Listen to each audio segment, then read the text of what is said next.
Hi guys! Meron naman tayong simpleng decoration, paper bag. Yan. Kumuha tayong tissue, tinipan ko. Lagyan ko siya ng glue. Didikit natin yung palibot sa paper bag para maging mas magandang tignan. Ganyan, dikit natin. Yan. Palilibutan natin siya ng tissue paper na kulay puti. Ganyan ang ginagawa ko. Titipan ko siya. Tapos ipo-fold ko lang siya, tapos lagyan natin ng glue. Yan. Dikit na natin siya. Yan, hanggang matapos. Mabilis lang naman yung gawin.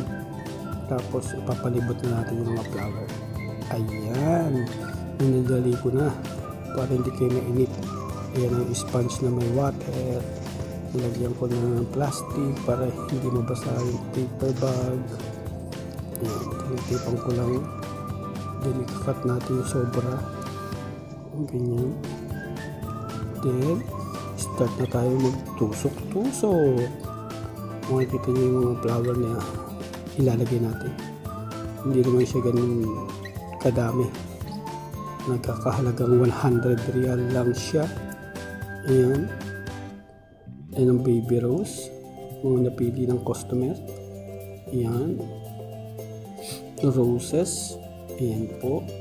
Ayan lang po natin siya i-arrange. Pabilog. Ayan, mga rose. Iba-ibang kulay.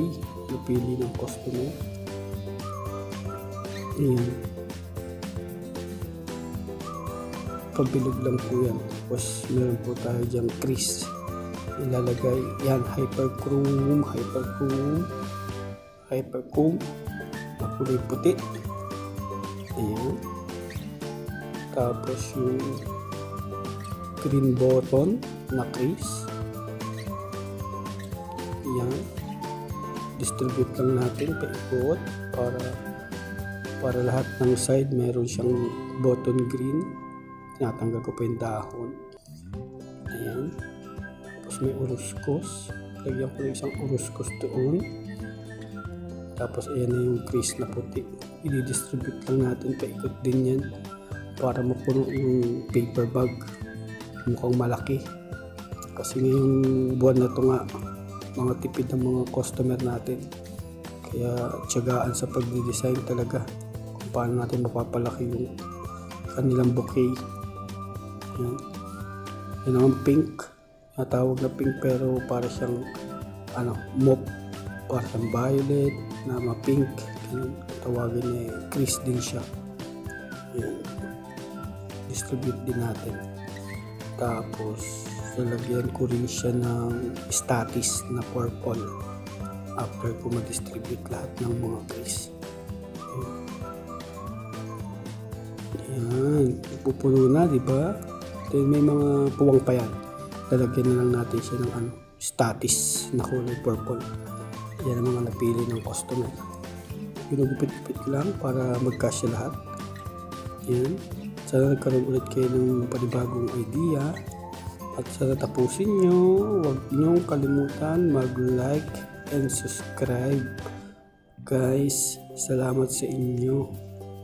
Iyan, matatapos na po tayo.